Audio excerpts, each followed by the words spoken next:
মোবারক। সবাইকে জানাচ্ছি পবিত্র ঈদের শুভেচ্ছা।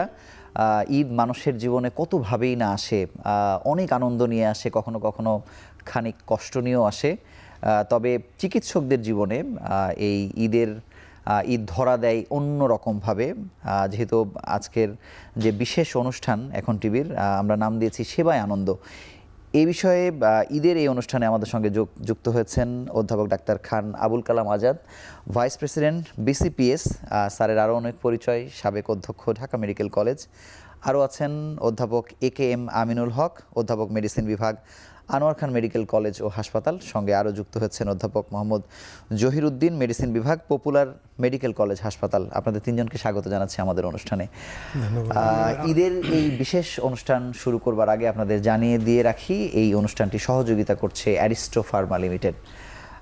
স্যার, ঈদ মোবারক। ঈদ মোবারক। আমি একেবারেই প্রথমে আপনার কাছে জানতে চাই যে আপনি বোধহয় পুরান ঢাকার মানুষ, আমি যতদূর জানি, এবং আপনাদের অবশ্য তিনজনেরই পরিচয় আছে যে আপনারা তিনজনই professor of medicine, Dhaka medical college. আমি যদি একেবারে পুরান ঢাকার চিরায়ত যে ঈদ উদযাপনের যে ঐতিহ্য আপনি বহু যুগ ধরে পালন করে আসছেন, ছোটবেলার ঈদ সম্পর্কে একটু জানতে চাই আপনার কাছে। অনেক ধন্যবাদ। ঈদ তো এমন একটা আনন্দের ব্যাপার ছিল, এবং আজকে থেকে যদি আপনি 60 ইয়ার্স 70 ইয়ার্স আগে ঢাকার কথা চিন্তা করেন, ঢাকা এত সমৃদ্ধ জনপদ ছিল না, গলি গলি ছিল, এবং অনেক হিন্দু মুসলমানের একটা চমৎকার সহাবস্থান ছিল, এবং ধর্মীয় অনুষ্ঠান, মানে এই আলোচনাটাই ছিল না যে হিন্দু মুসলিম যে আলাদা কিছু, মানে এই ধরনের কোনো আলোচনা ছিল না। পুরনো ঢাকায় তো একটা বিরাট বড় অংশ ছিলেন আমাদের বিভিন্ন ধর্মের মানুষ থাকতেন, কিন্তু তারপরেও অনুষ্ঠানগুলো যে হতো সবাই মিলে, এমন হতো মনে হতো না যে কেউ কারো থেকে আলাদা, মানে একটা গ্রামে আনন্দ উদযাপন করা হচ্ছে। ঠিক ওইভাবেই মানুষদের অরিজিন তো ওই পুরনো ঢাকায় এরকম। এবং পুরনো ঢাকার বিশেষত্ব হচ্ছে যে এখানকার মানুষরা খুব আপনার দিল খোলা জাতীয় হয়, এবং একজন আরেকজনের প্রতি বেশি ভালো করে চেনে। এবং আমাদের যেহেতু এক বাড়িতে রান্না হলে আরেক বাড়িতে দেওয়ার ব্যাপার ছিল, এবং এই বাড়ির হাড়ির খবর আরেক বাড়ি জানতো। তো ঈদটাও ওই সামগ্রিকভাবে মানে পরিবারের বাইরেও ওই এলাকার যে সমস্ত সমবয়সী বন্ধুরা থাকতো, এদের প্রায়ই আমরা একই স্কুলে পড়তাম। মেয়েরা মেয়েদের মতো স্কুলে পড়তো, ছেলেরা পড়তো। ওই তখনই আলোচনা শুরু হতো যে যদি রোজার ঈদের কথাই বলি, রোজা যখন থেকে শুরু হবে, অত্যন্ত আমাদের মধ্যে এটা নিয়ম যে খুব ছোটবেলা থেকে আমাদের রোজা রাখতে হবে। রোজার সময় যে ডাকাডাকির একটা ব্যাপার, সেটা তো অনেক চমৎকার। রাতের বেলা আপনার ওই যে গান গেয়ে আমাদের ঘুম ভাঙাতো, এটা অত্যন্ত একেবারে একটা চমৎকার প্রথা ছিল। এবং এটি এখনো কিন্তু পুরান কিছু কিছু এলাকায় আছে, আর কিছু কিছু এলাকায় হয়।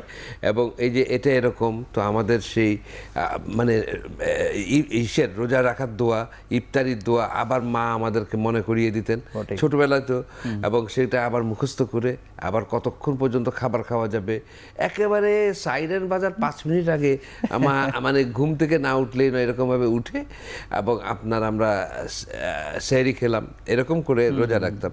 কিন্তু ঈদ আমাদের জন্য যে একটা আনন্দের বার্তা নিয়ে আসতো, ঈদ শুধুমাত্র আপনার গিয়ে ওই নামাজ পড়া নয়, এই যে কোলাকুলির ব্যাপারটা, কতজনের সাথে কোলাকুলি করতে পারে। এখন দেখেন যে কোলাকুলি মানুষ করতে চায় না। নামাজ পড়ে স্যান্ডেলটা হাতে নিয়ে চলে মানে জাতীয় ঈদগাহে নামাজ পড়ছে, সবাই বের হচ্ছে, কোলাকুলির ফিলিংস নাই। আমরা গণমাধ্যম কর্মী হিসেবে বলি যে একটু কোলাকুলি করেন, আমরা একটা ছবি নিই, তখন মনে হয় যে এটা কেন নাই। স্যার, আমি এটির সঙ্গে আরেকটু ছোট্ট করে জানতে চাই, সাকরাইন উৎসব যেমন জনপ্রিয় হয়ে গেল পুরান ঢাকার মানুষের কাছে, ঈদকে ঘিরে এরকম কি ছিল? মানে এরকম কোনো কিছু ঘটা করে কিছু হতো কিনা, মেহেদি দেয়া বা অন্যান্য ঐতিহ্য কি ছিল ঈদের সময়? ঢাকার কিছু তো নবাবী আমলের কিছু ব্যাপার রয়েছে, নবাবদের ওই অঞ্চলে রয়েছে।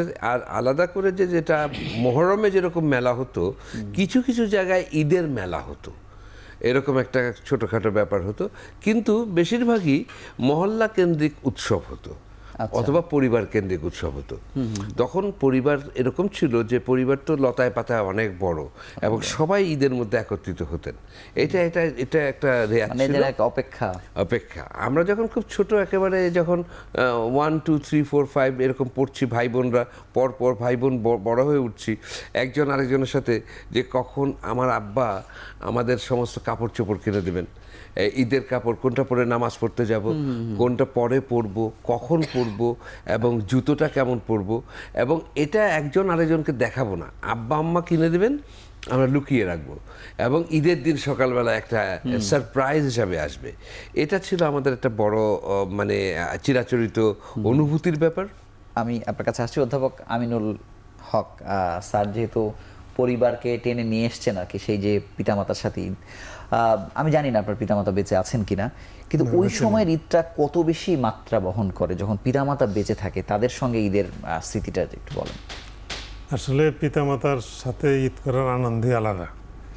মানুষের জীবনে তো সবসময় সময়ের সাথে চেঞ্জ আসতে থাকে। বটেই। তা আমরা যখন ছোট, তখন ঈদের আগের রাত্রে তো আসলে ঘুম হতো না, মনে তো কখন সকাল মানে হবে। ঈদ যেন আগে এসে পড়েছে। সকালের আগেই ঘুম ভেঙে যেত। বটেই। যে সকালে ঘুম থেকে উঠবো, রেডি হব, নতুন কাপড় চোপড়, তারপরে খাওয়া দাওয়া কিন্তু সকালে মিষ্টি জাতীয় খাবার বেশি থাকতো। বলেন তো, যে যদি শীতকালে ঈদ আসতো তখন এই গোসল করানো নিয়ে কি ধরনের একটা এটা তো খুবই কঠিন। আমরা পুকুরে গোসল করতাম, গ্রামে ঈদ করতাম, প্রচন্ড ঠান্ডা, দূর থেকে দৌড় দিয়ে ঝাঁপ দিয়ে পড়তাম যাতে শীতটা কম লাগে। কম লাগে।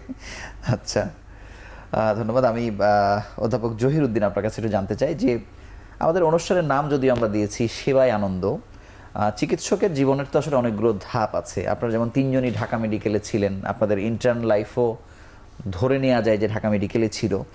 ইন্টার্নের ওই সময়টা, ইন্টার্নশিপের সময়ে ঈদটা একটু কষ্ট নিয়ে আসতো কিনা আপনাদের কাছে, বা এটিরও অন্যরকম আনন্দ ছিল কেমন? না, এটা ঈদের সময় আমরা যখন স্টুডেন্ট লাইফ থেকে শুরু করে ইন্টার্নি লাইফে, স্টুডেন্ট লাইফেও মেডিকেল কলেজে যখন আমি চিটাগাং মেডিকেল কলেজে, আমি ঢাকা মেডিকেল কলেজের না, আমাদের মনে আছে যে একটা প্রথম স্টুডেন্ট লাইফের কথাটা বলি, যে ঈদ আমাকে মাঝে মাঝে হোস্টেলে করতে হয়েছে।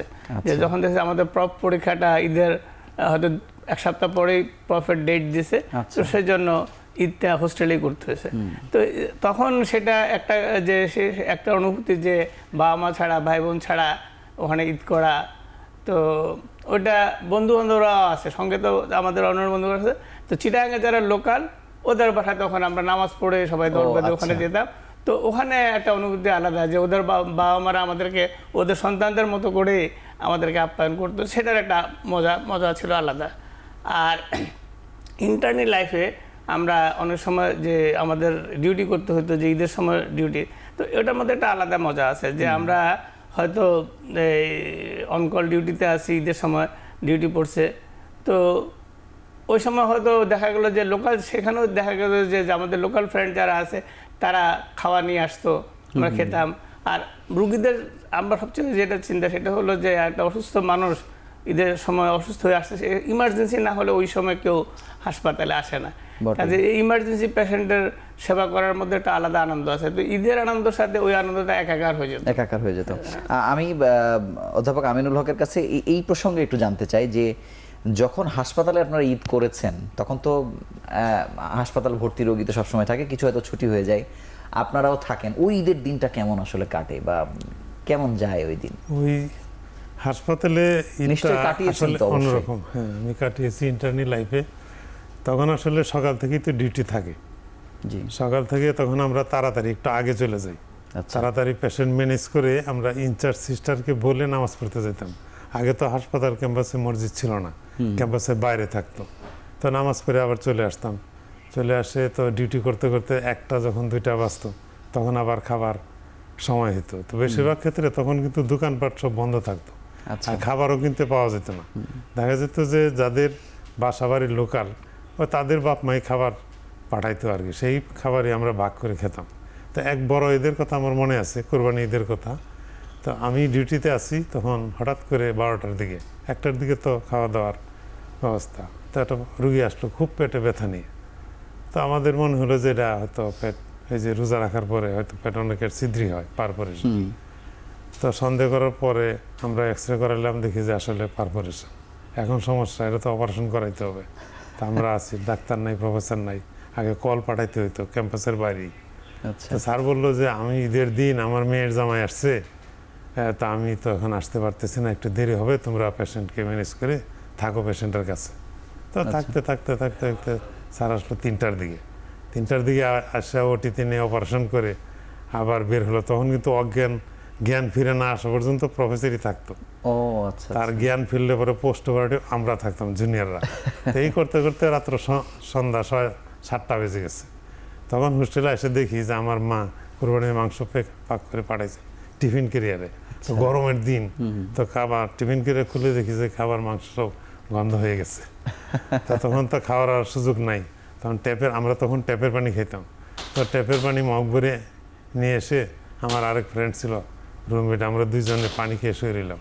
তো এই হলো অবস্থা। চিকিৎসকের জীবনে আসলে ঈদ কত ভাবেই না আসলে আসে। সমস্যা দেখা যায়। স্যারেরও তো অবশ্যই এরকম অভিজ্ঞতা আছে। হ্যাঁ, মানে এক একটা এক রকম, মানুষের এক এক জীবনে এক দিনের এক গল্প সময় আর কি। তবে প্রত্যেকটাই আসলে একটা সময় হয়তো বা ওই কাজটাকে খুব পুরোপুরি এনজয় করতে না পারলেও পরে যখন মনে হয় তখন মনে হয় যে একটা ভালো কাজ করেছে। হাসপাতালে তো প্রত্যেকেরই আমাদের সময়টায় আমি ইন্টার্ন ডক্টর ছিলাম, অ্যাসিস্ট্যান্ট সার্জন অন সুপির ডিউটি ছিলাম, মেডিকেল অফিসার ছিলাম, তারপর অ্যাসিস্ট্যান্ট রেজিস্ট্রার ছিলাম, রেজিস্ট্রার ছিলাম, আরপি ছিলাম। এতগুলো পোস্টের এই প্রত্যেকটা কাজেই এরাই হলো হসপিটালকে দেখাশোনা করেন। বটেই। এর ওপরে যে আমাদের প্রফেসরিয়াল স্টাফ, অনেক পরে হলো প্রফেসরিয়াল স্টাফ, এবং তাদেরকে ওই বিশেষ ক্ষেত্রে যেটা আমাদের প্রফেসর আমিনুল সাহেব বললেন যে প্রফেসর সাহেব এসে অপারেশন করলেন, তো আমাদের ওই সময়টা কিন্তু যত ডিউটি করেছি আমাদের প্রত্যেকটা ঈদের মধ্যেই ওই প্রিপারেশন নিয়ে একটু হয়তো বা সকালবেলা ভোরে একটু 1 কাপ চা খেয়ে নামাজ পড়া, তারপরে গিয়ে ওখানে কাজ করা, এবং কাজ করতে শুরু করার পরে রোগীদের সাথে তাদের সাথে কোলাকুলি করে ওটা একটা আলাদা পরিবেশ, আলাদা ভিন্নতা। এই কোলাকুলির ব্যাপারটা আমি বলছি এই জন্য যে মানুষের অন্তরের সাথে অন্তরের স্পর্শ, মানে যেটা বলা যে সিনার সাথে সিনা মিশে যাওয়া আর এবং কি। এটা কিন্তু মানুষকে একটা অন্যরকম অনুভূতি দেয়, একটা দায়িত্ববান করে, এবং আরেকজনের প্রতি তাকে একটা ভালোবাসা তৈরি করতে সাহায্য করে। এবং আজকে এই যে আমাদের যে মানে খুব দুর্বল ভালোবাসা এবং আত্মীয় স্বজনের একজনের আরেকজনের খবর রাখে না, সেইখানে এটা খুব প্রয়োজন যে তাদের মধ্যে বসে এমন একটা ব্যাপার ইসলাম যেটা করেছে যে এই যে আপনার বুকের সাথে বুকে কোলাকুলি, এটা একটা অদ্ভুত ভালো পন্থা। এবং স্যার আমি এই জায়গাতে একটু বলতে চাই যে আপনি দেখবেন যে গ্রামে যাদের সাথে ঝগড়াঝাটি হয় খুব সিরিয়াস লেভেলের, মানে কোনো না কোনো সময় হয়ে আছে, ঈদের দিনে একটা অপেক্ষা থাকে যে ওই দিন কোলাকুলি করে মিলে যাবে, এরকম হয় কিনা স্যার? চমৎকার, এটা তো খুবই ওই দিন একটা সুযোগ, এবং ওই দিন অনেক রকম রেশারেশি এবং একদম পারিবারিক অনেকের সাথে অনেকের রেশারেশি থাকে। দেখা যায় যে ওই সময় তারা আবার একত্রিত হয়, একসাথে বসে খায়, এবং তাদের মধ্যে ওই পুরনো কথা ভুলে যায়। ঈদ মানেই হচ্ছে এরকম। তো ঈদের আনন্দটা আসলে ওই রকমভাবে বহুমাত্রিক হয়ে যায় যখন আপনি আপনার পেশাগত কাজ দক্ষতার সাথে পালন করেন, পারিবারিক কাজ করতে পারেন, সামাজিক কাজ করতে পারেন, এবং এর মাধ্যমে মানে সবার হয়ে যাওয়া। এটা হলো ইসলামের একটা অধ্যাপক ব্যাপার। জহিরুদ্দিন, আপনার কাছে জানতে চাই যে একেবারে স্পেসিফিক ভাবে, মানে ওই যে আমরা একটা কথা সবসময় বলি না, ঈদ মানেই পুরুষরা চোখের সামনে দেখে যে বাবার হাত ধরে ঈদগাহে যাচ্ছে, সেই রকম একটা স্মৃতি বা। আচ্ছা, আমি একটু বলি যে ঈদের ব্যাপারটা আমার জীবনে আমরা 3 ভাগে যদি ভাগ করি। প্রথম হলো শিশু, যখন আমি সন্তান ছিলাম আমার বাবা মায়ের, তারপরে নিজে একা একা ঈদ করা, যখন ব্যাচেলার মানে একটু বড় হলাম, স্টুডেন্ট পড়ালেখা করতেছি, তখনকার আবার এখন যখন নিজে বাবা হলেন, তো 3 ধরনের ইয়ে আছে। যে ছোটবেলায় হলো কি যে রোজার ঈদে বিশেষ করে যে আব্বা বাইরে থাকতো, আমরা গ্রামে থাকতাম, আব্বা চাকরি সূত্রে ফরিদপুরে ছিল রাজবাড়িতে। তো আগে থেকে প্রস্তুতি আব্বা কখন আসবে, মানে মনে করেন আব্বা আসাটাই ঈদের সবচেয়ে বড় আনন্দ। আব্বা না আসলে তো ঈদ হবে না, আব্বা কখন আসবে এটার জন্য ওয়েট করা, এটার মধ্যে একটা আলাদা আব্বা ঈদ নিয়ে আসলে মনে জন্য ঈদটা আব্বা আসলে ঈদের আনন্দ শুরু হবে। তো এটার জন্য অপেক্ষাটা ছিল একটা বিশাল আনন্দের ব্যাপার, অপেক্ষা করতেছে আব্বা কখন আসবে। তারপর আব্বা আসলো, আমার আব্বা আবার আমাদের গ্রামের যে মসজিদে, যে এখানে আমাদের ঈদগাহ মসজিদ ছিল, ওটার আবার ইমাম ছিল আমার দাদা নিজে। ছোটবেলা হলে আমার দাদা ইমামতি করতেন, পরে আমার আব্বা রিটায়ার্ড লাইফে এসে ওই মসজিদে ইমামতি করতেন, ঈদের নামাজ পড়াতেন। তো আমার প্রথম দাদার পিছনে বাবার সাথে একদম ছোট নামাজ পড়ছি, পরে আবার বাবার দাদাকে পেয়েছেন আপনি? হ্যাঁ, দাদাকে আমি পেয়েছি।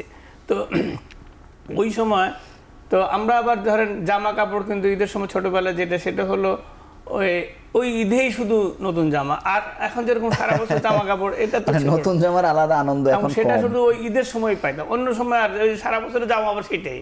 ওই ঈদের ছোটবেলা ওইভাবেই কাটছে। তো ঈদের জামা পাওয়াটাতে বিশাল আনন্দ। তাও দেখা যেত যে প্রথম ঈদে পাওয়া যেত, দ্বিতীয় ঈদে আসলে পাওয়া যেত না, এরকম ওটা দিয়ে চালাতে হতো। হয়েছে যে এরকম তো ভাগাভাগি করে। আজকে আমরা আবার ভাই বোন অনেক ছিলাম, আমার 10 জন ভাই বোন ছিলাম, আচ্ছা। এভাবে ভাগাভাগি করে চলতো।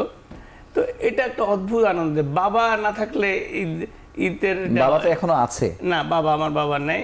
আচ্ছা। তো তারপরে ধরেন স্টুডেন্ট লাইফ বললাম, তো সেটা তো আগে বলছি যে অনেক সময় একা একা ঈদ করতে হয়েছে। হ্যাঁ, আবার এখন যখন বাবা হয়েছে, এখনকার ঈদের অনুভূতিটা অন্যরকম। এখন হলো সন্তানের জন্য কি করব, ওদের জামা কাপড় কিনা, ওদের ইয়ে করা, ওদেরকে নিয়ে মসজিদে যাওয়া।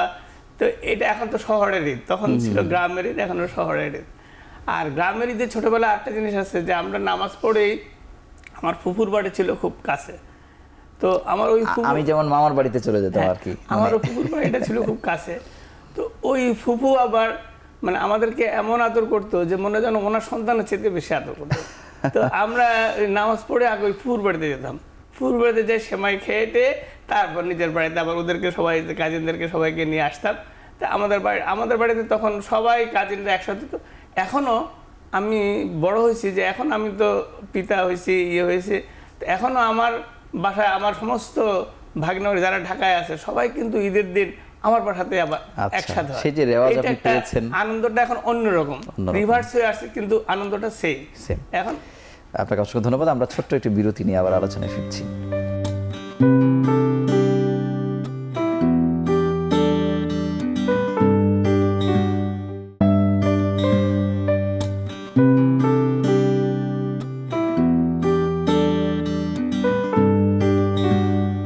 অধ্যাপক আমিনুল হক, আপনার কাছে জানতে চাই যে স্যার যেমন 3টি ভাগ করলেন, যে একজন ব্যক্তির 3টি ধাপ থাকে আসলে ঈদের, তিনি যখন যে বয়সে থাকেন, কিন্তু আপনারা যখন সন্তান ছিলেন বা বয়স কম ছিল, তখন ঈদে একটি জামা পাওয়া, একটু সালামি পাওয়া বা সব কিছু একটু একটু করে পাওয়ার যে একটা ভরপুর আনন্দ ছিল, নিজেদের সন্তানের জীবনে ঈদ আসলে কিভাবে আসছে, এই পরিবর্তনটা কেমন দেখেন?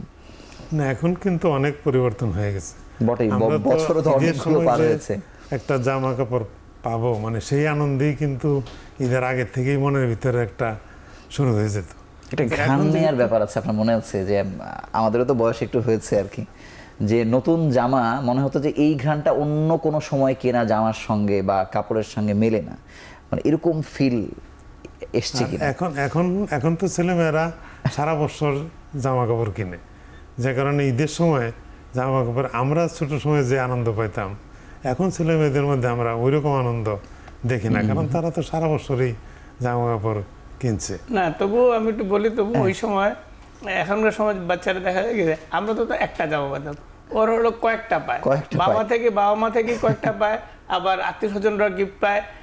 ওরা এখন পাশে ওদের জামার সঙ্গে ওদের আনন্দটাও আছে, ওদের হলো এখন কে কয়টা পাইছে, আমরা একটার জন্য সংখ্যার ভিত্তিতে ওর হলো এখন কে কয়টা পাইছে সেটা নিয়ে তারা আনন্দ থাকে। এই যে পোশাকের সঙ্গে আরেকটি বিষয় মনে পড়লো, অধ্যাপক বা আবুল কালাম আজাদ, আপনি হয়তো বলতে পারবেন যে জামা না দেখানো, মানে আমার জুতোটা না দেখানো, এটা ছিল কিনা ওই সময়, কেমন ছিল? অসাধারণ। আমার যে পাশের বাসায় বন্ধু, সে আর আমি একই সাথে স্কুলে পড়ি, এবং আমাদের ছুটির সময়ে আমরা একসাথে খেলা করতাম, এবং আমরা পৃথিবীর বিভিন্ন বিষয় নিয়ে গল্প করা, একেবারে সেই আমি 3, 4, 5, 6 বলছি। কিন্তু ও বাবা মার একমাত্র সন্তান, আর আমরা অনেক ভাই বোন, কিন্তু আমাদের মধ্যে এত বেশি সম্প্রীতি। তো ওকে বলতাম, ওর নাম ছিল সেতু, তোমার ঈদের পোশাক কোনো মতেই দেখাবে না, এবং সে দেখায়ও। কোন বয়সে স্যার এটি? এটা আমি বলছি আমাদের ক্লাস 5, 6-এর 5-6-এ সে দেখাবে না, এবং ওই আমারটাও আমি আর ইয়ে করতাম, যেহেতু আমার খেলার জায়গা ছিল ওর বাসায়, ওর ঘরে, ওখানে চলে আসতাম পড়াশোনা সকালবেলা করে, স্কুল বন্ধ, আমরা ওর বাসায় খেলছি। তো ঈদের ওই সময়টা তো বন্ধ থাকতো রোজার মাসটায়, এবং সেই সময় ওকে বলতাম যে তোমার পোশাকটা দেখাও, কোনো মতে সে দেখাতো না, সে একেবারে সেই নামাজের পরে সুন্দর করে ফিটফাট হয়ে যেত। এবং আমার কাজ ছিল প্রথমে ওই আমার এলাকাতে মহল্লায় ওদের বাসায় প্রত্যেক আত্মীয় স্বজনের বাসায় বাসায় গিয়ে আগে সেমাই টেস্ট করে, এক একজনের এক এক রকম হবে সেমাই, একেবারে আলাদা হয়, মানে বোঝা যায়। এবং সেই আদরগুলো নিয়ে এবং তারা একটু সালামিও দিতেন, কেউ কেউ 1 টাকা, কেউ 8 আনা, কেউ এইরকম ভাবে নিয়ে পকেট বেশ ভারী হয়ে। মানে আপনি 1 টাকার আমলের মানুষ, যখন সালামি 1 টাকা পেতেন। 1 টাকা তো বিশাল বিশাল ব্যাপার। তখন আপনার বাংলাদেশে একজন ফার্স্ট ক্লাস অফিসারের বেতন আপনার 500 টাকা কিনা, আই ডাউট। তো 500 টাকা আপনার বেতন ছিল। তো সেই হিসাবে আপনার আমাদের জন্য 1 টাকা অনেক বড় ছিল। 10 টাকা যদি সর্বসাকুল্যে জমা হতো তা আমি অনেক ধনী লোক। যেমন আমার বয়সে একবার মনে আছে, আমি তখন ক্লাস 6-7 পড়ি, 55 টাকা যোগ হয়েছে। মানে এটা কল্পনাই করা যায় না, এত টাকা। 55 টাকা মানে আপনি নিজের করে 55 টাকা এর আগে আর কখনো পাননি? দেখিনি, বা এটা নাই, মানে এটা সম্ভবই না। আচ্ছা, আমাদের তাই ছিল বটেই। স্যারের তো 1 টাকার সালামির গল্প শুনলাম, আপনার সালামির স্মৃতি একটু জানতে চাই যে সেটি কেমন ছিল। না, আমরা তো আসলে সময় কাছাকাছি সময়ের লোকেই, তখন আসলে সালামির প্রচলন অত বেশি ছিল না গ্রামের দিকে, ছিল না। মানে এটি মনে হয় আপনাদের এই সময়ের পরে আর একটু বেশি এবার হয়েছে, এখনো প্রকট অবস্থায় আছে, অনেক বেশি, যে অনেক সালামিটা অনেকটা শহর ভিত্তিক ছিল, ছিল। গ্রামে সালামির প্রচলন অত ছিল না। সেখানে ওই এক বাসার থেকে আরেক বাসা কিংবা এক বাড়ি থেকে আরেক বাড়িতে গেলে ওই খাওয়া দাওয়ার ব্যাপারটাই বেশি ছিল, যে কিছু খাওয়া দাওয়া, এটা খাও ওইটা খাও, খাওয়া দাওয়া করলে তারপরে আমরা এক বাড়ি থেকে আরেক বাড়িতে চলে আসতাম। আর আমাদের বাড়ি থেকে আমাদের বাড়িতেই লোকজন বেশি আসতো, আমরা অন্য বাড়িতে একটু কমে যেতাম, এখানেই আমাদের সময় কেটে যেত। আর একটা বিষয়, মানে যে যদিও এটি ঈদের সঙ্গে খুব সম্পৃক্ত না, স্যার কাছে একটু জানতে চাইবো যে একটি বিষয় দেখা যায় যে ঈদের মাঠে নামাজ পড়ার পরে যাদের দাদা দাদি, নানা নানি, পিতা মাতা কবরবাসী হয়েছেন, কবর জিয়ারত করতে যাওয়া ওই দিনে, এই রেওয়াজটাও কি পেয়েছেন কিনা বা আপনার মধ্যে আছে? না, আমরা তো প্রথমে নামাজ পড়তে আগে যেতেও জিয়ারত করতাম, এসেও জিয়ারত করতাম। যখন আমি তো বললাম তো আমি তো আমার দাদাকে পেয়েছি, তখন ওই আমাদের পারিবারিক কবরস্থানে যখন আমরা একটু বড় হলাম, বাড়িতে ঈদ করতে যেতাম, তখন আমরা আগে আমার দাদা দাদির কবর জিয়ারত করে তারপরে আবার যেতাম। আবার এটা আমাদের দাদার কবরে সালাম করা, কবর জিয়ারত করা, আবার ঈদের নামাজ পড়ে বাসায় ফেরার পথেও ওখানে যাই করে তারপর ঘরে ফেরা। এটা আমাদের পারিবারিক কবরস্থানে আমরা ওটা করি। আর ঢাকাতে তো আমরা ওরকম আমাদের সবাই বেশিরভাগই আমাদের সব পারিবারিক কবরস্থানে দাফন করেছে। এখন তো বাবা মা নাই, দাদা দাদি নাই, চাচা আছে, এখন কেউ নেই। কিন্তু দেখেন যে বাবা মায়ের সাথে ঈদের স্মৃতি তো আমাদের সবারই আছে, অনেকেরই আছে, কিন্তু দাদা দাদিকে ঈদের দিনে পাওয়া, মানে এটি তো খুবই সৌভাগ্যের ব্যাপার যারা আসলে পায়। মানে ঈদের দিনে তাদের সঙ্গে এই অ্যাটাচমেন্টটা, আনন্দটা কেমন ছিল? আমার দাদা দাদির এটা একটু অন্যরকম। আমি খুব ছোট ছিলাম তখন, আমি যখন ক্লাস 1-এ পড়ি তখন আমার দাদা মারা যায়। তো আমার দাদা আবার ওই মসজিদের ইমাম ছিলেন। তো উনি এমনিতে প্রতি মসজিদে নামাজ পড়ে আসার সময় পকেটের মধ্যে উনি বাতাসা পাইতো, তখনকার সময় বাতাসা ছিল, এসে আমাকে ডাকতো। তাকে প্রথম কাজ হলো উনি আমাকে বাতাসা দিতে। ঠিক ঈদের নামাজের স্মৃতি খুব মনে নেই, দাদার সাথে ঈদের নামাজের স্মৃতি এখন খুব একটা মনে নেই, কিন্তু বাবার সাথে মনে আছে। তো দাদা এই ছোটবেলায় দাদার সাথে ঈদেরটা আমার পুরোপুরি ঠিক আসলে মনে নাই, কিন্তু ওই ওর জুম্মার নামাজের গুলো মনে আছে, যে এসে তারপরে এটা প্রতি ঈদের সময় ঠিক একই রকমই ঘটতো, বটেই ওরকমই ঘটতো। হ্যাঁ, ধন্যবাদ অধ্যাপক আবুল কালাম আজাদ। আপনার কাছে জানবো যে এখন একটি বিষয় দেখা যায়, আপনি দেখবেন যে রোজাকে ঘিরে ঈদ আসার আগে মানে পুরস্কারের ব্যাপার তো নানান রকম। রাসূলের পক্ষ থেকে বলা হয়েছে যে ঈদ তো তার জন্যে যার গোনা মাফ হয়ে গেছে আর কি। তো এই যে ঈদটা কি আসলে শুরু হয় ওই ঈদের দিনে এসে, নাকি একেবারে প্রথম রমজান থেকে রমজানটাকে ভালো পালন করার মধ্য দিয়ে? আপনার কাছে জানতে চাই। আপনি এটা চমৎকার বিষয়ের অবতারণা করেছেন।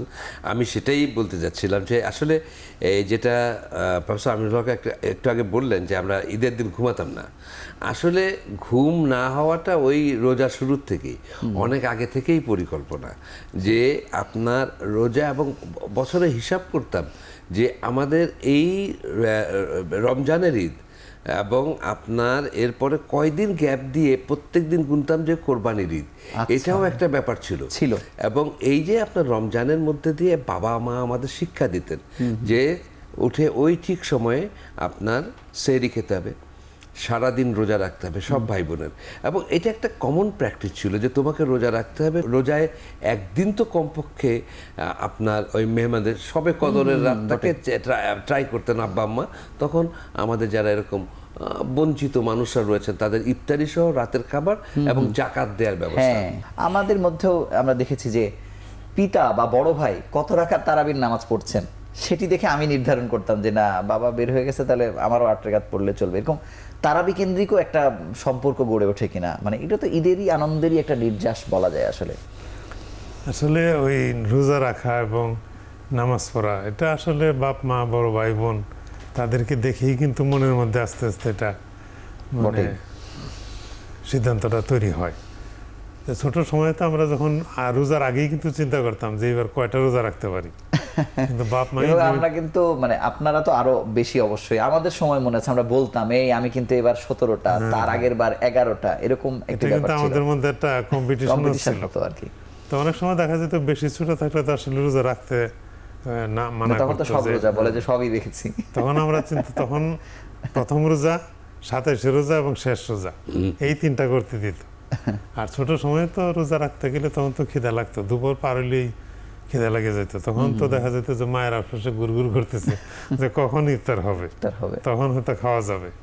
এরকম একটা এর নামাজের ব্যাপারেও একই রকম, যে বাপ মার নামাজ দেখে যে এখন তারাবির নামাজ শেষ হবে, এখন শুরু হবে, তারপরে ইফতারের পরেই মাগরিবের নামাজ, এগুলি দেখতে দেখতেই কিন্তু নিজের মধ্যে আরেকটি বিষয় মনে এগুলি তৈরি হয়ে যায়। একেবারে মানে ঈদের সঙ্গে খুবই কানেক্টেড, কাছাকাছি।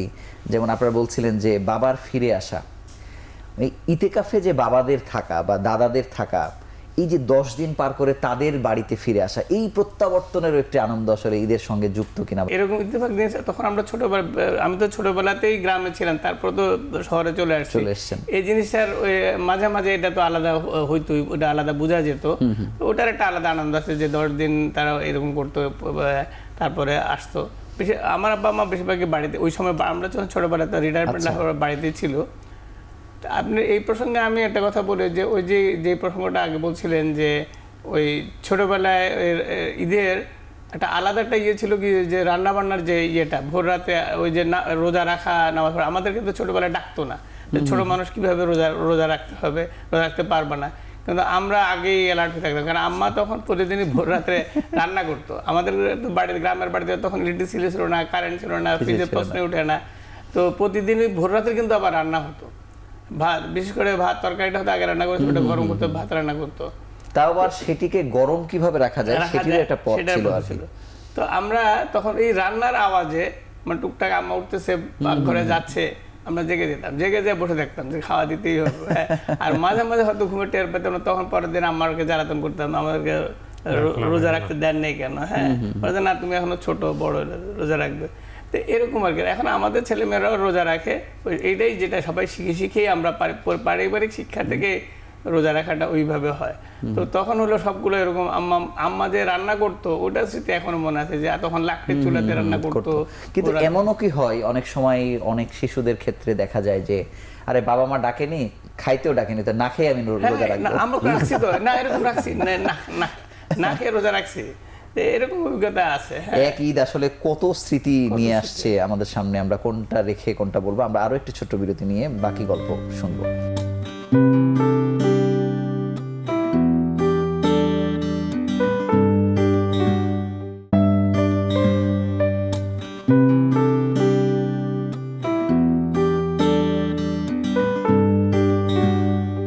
অধ্যাপক খান আবুল কালাম আজাদ, আপনার কাছে জানবো যে এই যে আমাদের অনুষ্ঠানের নাম যেমন দিয়েছি সেবায় আনন্দ, চিকিৎসক হিসেবে আপনারা খুব সম্মানিত বোধ করেন যে সেবার সঙ্গে আপনাদের জীবন জড়িয়ে গেছে আর কি।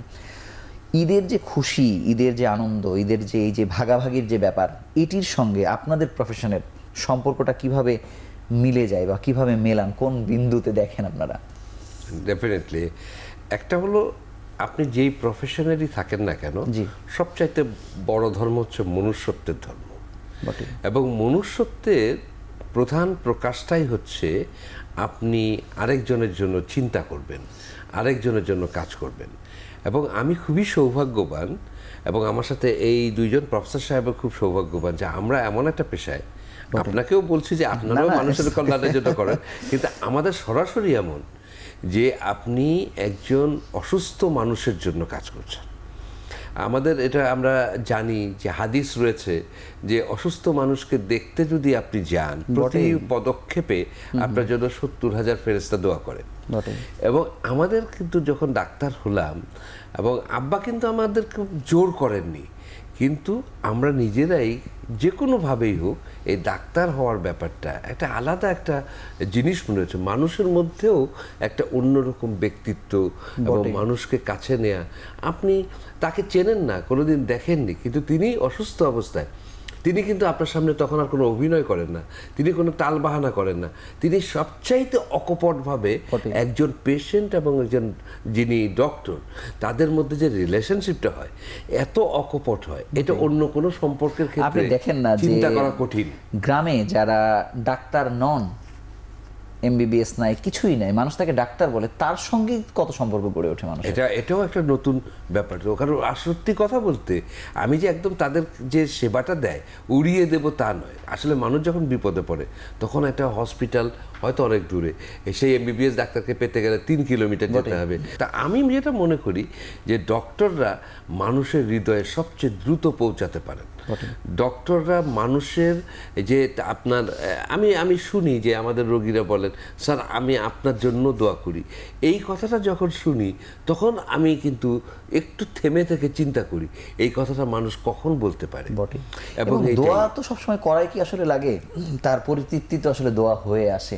সেটাও একটা ব্যাপার। স্যারের কাছে আমি একটু জানতে চাইবো যে এই এত কিছু ছাপিয়ে, যেমন সৈয়দ আতিকুল হক আমাদেরই এরকম একটা অনুষ্ঠানে বলছিলেন যে বেহেশত এবং জাহান্নাম দুটোই ডাক্তারের খুবই নিকটে, মানে দুটো পার্সপেক্টিভ থেকে বলেছেন। এই যে আমরা ডাক্তারদেরকে যেভাবে কল্পনা করি, বা এই প্রেক্ষাপটে এই 53 বছরের বাংলাদেশে বলি, বা পৃথিবীর যত পরিবর্তন, যত কিছুর পরিবর্তন হয়েছে, আপনি দেখবেন যে অনেক স্খলনের জায়গা তৈরি হয়েছে, অনেক প্রলোভনের জায়গা তৈরি হয়েছে। মানে এই জায়গাগুলো আসলে মানে আমাদের এই প্রফেশনটাকে একটু হলেও বিতর্কিত করে ফেলছে কিনা, বা সেই জায়গাতে আমাদের আরো বেশি সতর্ক থাকা উচিত কিনা, মানে আপনার কাছে আমাদের কিন্তু ডাক্তার হওয়ার পরেই ওত নিতে হয়, শপথ। জি, সেইখানে কিন্তু ইথিক্স একটা মানে প্রধান বিষয়। ইথিক্সটা হলো যে রোগীটা আমার কাছে আসে সে কিন্তু পূর্ণ আস্থা নিয়ে আসে যে অমুক ডাক্তারের কাছে গেলে আমার চিকিৎসা হলে আমার শারীরিক অসুস্থতা দূর হবে। জি, এরকম একটা আস্থা নিয়ে যখন আসে তখন আমাদের ডাক্তারদের দায়িত্ব হলো তাকে ম্যাক্সিমাম মানে সাপোর্টটা দেওয়া, চিকিৎসাটা দেওয়া, যাতে সেই লোকটা ভালো হয়। কিন্তু সব রোগ তো ভালো হবে না। আমরা দেখি যে বেশিরভাগ লোক হয়তো ভালো হয়, কিছু কিছু লোক হয়তো ওষুধ খাইলে ভালো থাকে, কিছু কিছু লোক একবারই ভালো হওয়ার কোনো সম্ভাবনা থাকে না। তারপরেও কিন্তু সে আসে, এই যে মৃতপ্রায় লোকগুলিও কিন্তু আসে। এই জন্য ডাক্তারদের উচিত হলো তাকে সর্বোত্তম চিকিৎসাটা দেওয়া, যাতে তার উপকার হয়। ভালো না হলেও তাকে তার যাতে কষ্টটা কম হয় সেই দিকে চেষ্টা রাখতে হবে। এটাই হলো আমাদের ইথিক্স। আমি অধ্যাপক জহির আপনার কাছে জানতে চাইবো যে দেখেন, ঈদ তো আসলে আমাদের বছরে হয়েছে দুটো আসে, কিন্তু ব্যাপারটা কি এমন যে চিকিৎসকের জীবনে এরকম ঈদের আনন্দের সমান আনন্দ বা এর থেকে বেশি আনন্দ প্রতিদিনই আসছে? এবং স্যারের প্রসঙ্গ ধরে আমি আরেকটু জানতে চাই আপনার কাছে যে স্যার যেমন বলছিলেন যে রাসূলের হাদিসের ক্ষেত্রে আমরা দেখেছি যে তুমি যদি না পারো অন্তত হাসি মুখে তাকে আশ্বস্ত করার যে ব্যাপারটি, এটিও তো অনেক সময় জানেন যে ক্যান্সার, বাঁচবে না, 4th স্টেজে চলে গেছে বা কোনোভাবে সম্ভব নয়, তারপরেও তাদেরকে যে একটু সান্ত্বনা দেয়া, সেই কাজটিও তো অনেক বড় আমাদের দিক থেকে। আমি আমার প্রতিটা রোগীকেই বলি, কালকেও রোগীকে বলছি যে আমার রোগী যখন সুস্থ হয়, রোগী অসুস্থ হলে আপনাদের আত্মীয় স্বজনকে বলে আপনার যেরকম চিন্তা আমার চিন্তা কিন্তু আরো বেশি, ডাক্তার হিসেবে আমি আরো বেশি চিন্তা করি। আমার প্রতিটা রোগী যখন ভালো হয়ে যায়, কষ্ট থেকে লাঘব হয়, তখন আপনি যেরকম আনন্দ পান আমি চিকিৎসক হিসেবে তার চেয়ে বেশি আনন্দ কোনোভাবেই কম পাই না। তো আমি এই প্রসঙ্গে আমার কয়েকটা স্মৃতির কথা বলি যে আমি যখন ইন্টার্নি লাইফ থেকে শুরু করি, ইন্টার্নি লাইফে আমি দুইটা আমার খুব লাগে যে একটা রোগী এরকম শ্বাসকষ্ট, তার হার্ট ফেল করছে, তার লাঞ্চে পানি জমে যাচ্ছে, তো সারা রাত জেগে জেগে তখন ওষুধ দিচ্ছি, ইঞ্জেকশন দিচ্ছি, লাঞ্চ ক্লিয়ার হচ্ছে, আবার দেখতেছি সকালবেলা রোগীর হাসি দেখে এটা অদ্ভুত একটা আনন্দ, এটা খুশি ঈদের আনন্দের মতোই, এটা অদ্ভুত একটা আনন্দ। আবার এই একটা রুগী আসছে, তার রক্ত বমি হচ্ছে, তার তখন ব্লাড দিতে হবে। তো ব্লাড দেওয়ার জন্য যে ও থাকে একটা মেসে, ওই মেসের সদস্যরা নিয়ে আসছে, যখন ব্লাড দিতে বসে তখন তো ব্লাড ব্যাঙ্কে ব্লাড পাওয়া যেত কিনা, ব্লাড পাওয়া যেত, ওইটাও নাই। এটা তো আপনাদের চিকিৎসকদের জীবনে প্রতিদিন যে এক হাতে একজন অধ্যাপক আমাদের এখানে বলে গেলেন, লাইলা আরজুমান বানু, যে এক হাতে দিয়ে দিয়েছে ব্লাড নিচ্ছে, আর এক হাতে তিনি অপারেশন করছে। মানে আমি সেটাই বলতে চাইছি যে সেদিন কি হয়েছে যে ওই রুগীর ব্লাড লাগে, ব্লাড ছাড়া তারা বাঁচানো যাবে না। এখন যারা আসছে তারা যখন ব্লাড দিতে বলছে ওরা চলে গেছে, তখন ব্লাড ব্যাংকে জিজ্ঞাসা করলাম যে ব্লাড গ্রুপ কি, বলে যে বি গ্রুপ। তখন আমরা 2 ফ্রেন্ড ডিউটিতে, রাতে নাইট ডিউটি, তখন রাতে তখন 2টা বাজে মনে হয়, তখন বলে যে বি গ্রুপ, এমন আমার তো বি গ্রুপ, ও বলে যে আমার বি গ্রুপ। আমরা দুজনে চলে গেলাম ব্লাড ব্যাংকে, যে ব্লাড দিলাম, ব্লাড দিয়ে রুগীকে তাৎক্ষণিকভাবে বাঁচালাম। তো এইটাও আরেকটা আনন্দ। এরকম অসংখ্য ঘটনা আছে প্রতিদিন, আমাদের প্রতিদিনই এরকম ঘটনা ঘটে। আমি অধ্যাপক আবুল কালাম আজাদ আপনার কাছে একটি বিষয় জানতে চাই যে এই যে চিকিৎসকের নিজেকে তৈরি করা, মানে হয়তো দেশের বাইরে এমন আছে যে আপনাকে 5 বছর পর বা কোনো সময় একটু কোয়ালিফাই করে দেখতে হচ্ছে ঠিকঠাক আছে কি নাই। আমাদের দেশে এই প্রচলনটা তুলনামূলকভাবে কম হয়তো, কিন্তু এই তৈরি করাটাও আসলে এক ধরনের সেবা, যে আমি ফিট হয়ে আছি কিনা, পৃথিবীর সব ধরনের জ্ঞান আমি অর্জন করে বসে আছি কিনা আমার ডিসিপ্লিনের ক্ষেত্রে, এটিও কত জরুরি স্যার, এটিও দায়িত্বের মধ্যে পড়ে যায় কিনা? এটা অবশ্যই দায়িত্বের মধ্যে পড়ে। অনেক অনেক ধন্যবাদ। এবং এটা দেখেন কয়েকভাবে হয়। যারা মেডিকেল টিচিং প্রফেশনে রয়েছে তাদের জন্য ব্যাপারটা খুব সহজ।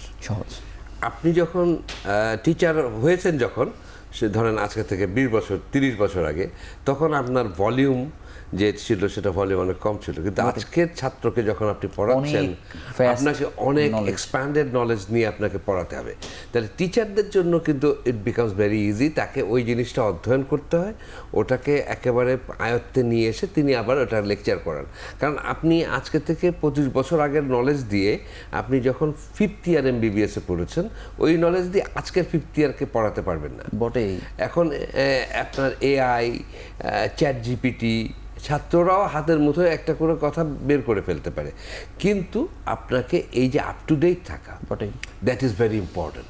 এটা আপনার অবশ্যই আপনি আনন্দিত হওয়ার জন্য আপনি একেবারে আপ টু ডেট থাকবেন এবং আপনি শিখবেন। নাহলে আপনি এখনকার যে পরিস্থিতি, সেখানে আপনার চিকিৎসা করতে গেলে তো আপনাকে এখনকার বিষয়গুলো জানতে হবে। এবং এখন আপনার কি কি সুযোগ সুবিধা রয়েছে একটা রোগ নির্ণয়ের ক্ষেত্রে, আপনি কীভাবে করতে পারেন, তার কী রকম চিকিৎসা রয়েছে, এটা আজকে থেকে 25 বছর থেকে এখন অনেক পরিবর্তিত। অতএব এটা জানার কোনো বিকল্প নেই। আপনি যদি বর্তমান আধুনিকতার সাথে আপনি যদি জ্ঞান না অর্জন করতে পারেন, আপনি কোনো অবস্থাতে চিকিৎসা করতে পারবেন না। এটা ভেরি ইম্পর্টেন্ট। স্যার আপনাকে ধন্যবাদ। আমরা শেষ বিরতি নিয়ে আবার আলোচনায় ফিরছি।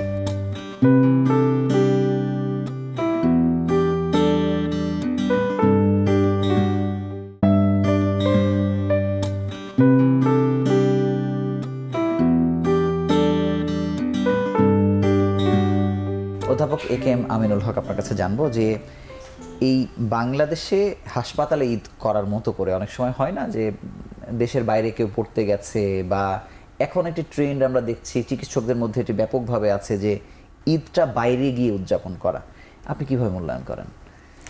এটা আসলে ঈদের সময় কিন্তু অনেকেই ছুটি নেয়, তো যারা ছুটি নেয় তারা দেশের বাইরে গিয়ে ঈদ করতে পারে, সেটা ঠিক আছে। কিন্তু যারা দেশে থাকে তাদের কিন্তু কোনো না কোনোভাবে অনকল হোক, অধ্যাপক হইলেও তাদের অ্যাটাচমেন্টে থাকতে হয়, এবং প্রয়োজন বোধে সিরিয়াস রোগী হইলে তাদের কিন্তু ঈদের দিনেও হাসপাতালে গিয়ে পেশেন্টকে অ্যাটেন্ড করতে হয়। তা আমরা অনেক সময় দেখছি যে ঈদের দিনে যদি আমরা কোনো রোগীকে দেখতে যাই, রোগী এত খুশি হয় এবং সে বলে, স্যার ঈদের দিন আপনি চলে আসছেন। এটা কিন্তু খুবই আমাদের জন্য প্লেজার, যদিও এটা একটা কষ্ট, তারপরেও এটার মধ্যে অনেক আনন্দ আছে। তবে ঈদে যাদের দেশে থাকে, যাদের ডিউটিতে আছে, তাদের দেশের বাইরে ওরকমভাবে ছুটি কাটানো সম্ভব না। যদি ঈদের মধ্যে তারা 5 দিন 7 দিন ছুটি নেয়, তখন তারা দেশের বাইরে গিয়ে ঈদ করতে পারে। তবে এই টেন্ডেন্সি আমাদের ডাক্তারদের মধ্যে খুবই কম। আচ্ছা আচ্ছা, আমরা হয়তো দেখি কম বেশি মিলে হতে পারে। আমি স্যারের কাছে একটু জানতে চাই যে আমরা কথায় কথায় বলি না যে শেকড়ের ঋণ শোধ করার কথা বলি। আমি অনেক চিকিৎসকের সঙ্গে প্রোগ্রামের ক্ষেত্রে একবার অধ্যাপক রওশন আরা বেগম বলছিলেন যে উনি প্রত্যন্ত অঞ্চলে একটি হাসপাতাল করেছেন তাদের ভিটাতে। তো জিজ্ঞেস করেছিলাম যে কেন করলেন? শেকড়ের ঋণ শোধ করছেন। ঈদের মধ্যে যেই চিকিৎসকরা তাদের গ্রামে যাচ্ছেন, আপনি দেখবেন যে আপনি হয়তো ঈদের আনন্দ নিতে যাচ্ছেন, ওই অঞ্চলের মানুষ একজন ডাক্তারকে পাওয়ার আনন্দে বসে আছে যে তাকে অন্তত একবার দেখিয়ে নেবে, এবং একটা ভিড় পড়ে যায়। এমন হয় কিনা? অবশ্যই এরকম হয়।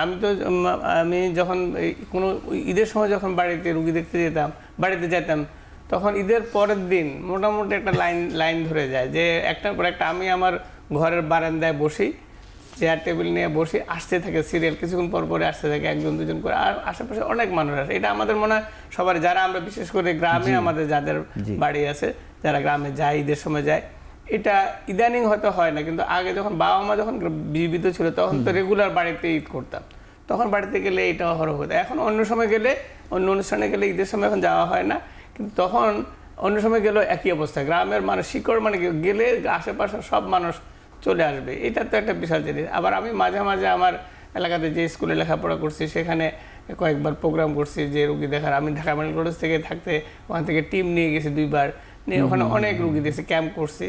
তো এটা অবশ্যই একটা মানে একটা আনন্দের জিনিস। এটা তো খুব কমন, আমরা ক্যান্সারের ক্ষেত্রে দেখি, বড় বড় রোগের ক্ষেত্রেও দেখি যে জাকাতের টাকা ডাক্তাররা নিজেরা ম্যানেজ করে একটা ফান্ড তৈরি করে ফেলেছেন যে অসহায় রোগী আসছে, মানে এটিও তো একটা অন্যরকম দোতনা সৃষ্টি করে। এটা আমরা প্রত্যেকটা হাসপাতালে, ইভেন কি যে আজকে আমরা প্রাইভেট মেডিকেল হাসপাতাল পপুলারেও কিন্তু আমাদের একটা ফ্রি বেড আছে, একটা উইং আছে ফ্রি, 20টা বেড আমরা ফ্রি মেডিসিনে।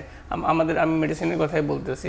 আমাদের এখানে কিন্তু একটা পুয়ার ফান্ড আছে, এটা আমি সেই ইন্টারনি লাইফ থেকে দেখতেছি। আমরা কিন্তু এটা আমাদের ডাক্তারকে বলেনি, এটা মানুষ জানে না যে ডাক্তারকে কেউ বলেনি না, এটা না, আমরা এই পুয়ার ফান্ডে সবাই ডোনেট করি, সবাই টাকা দিই। রুগীর একটা ইনভেস্টিগেশন করা দরকার, ওষুধ কেনা দরকার, রুগী পারতেছে না, আমরা কিন্তু সবাই পুয়ার ফান্ডে দান করি। পুয়ার ফান্ডে এদিনকে আমাদের ইন্টার্নিরা পর্যন্ত দেয়, সবাই দিয়ে রুগীদের। এই জিনিসটা মানুষ জানে না। সরকারি হাসপাতালে অনেক সময় রুগীরা অনেক সময় মনে করে যে এটা তো সরকারেরই দায়িত্ব, কিন্তু বা ডাক্তারদের দায়িত্ব, কিন্তু টাকা পয়সা কিন্তু সরকার আমাদেরকে দেয় না। আমরা কোনো টাকা করারও ক্ষমতা আমাদের নাই, কিন্তু রুগীর ইমিডিয়েট একটা ওষুধ কিনতে হবে বা ওষুধ কিন্তু পরীক্ষা করতে হবে যেটা হাসপাতালে অ্যাভেলেবল না বা আর্জেন্ট এখনই দরকার, টাকার দরকার। এটা আমরা এই সরকারি হাসপাতাল করছি। এখন ইভেন কি এই প্রাইভেট হাসপাতালে ফ্রি বেড যেগুলো আছে, সেখানে আমরা তো মেডিকেল কলেজের টিচার হিসেবে ছাড় দেওয়ার ব্যাপার তো দৈনন্দিন জীবনে হয়ে থাকে।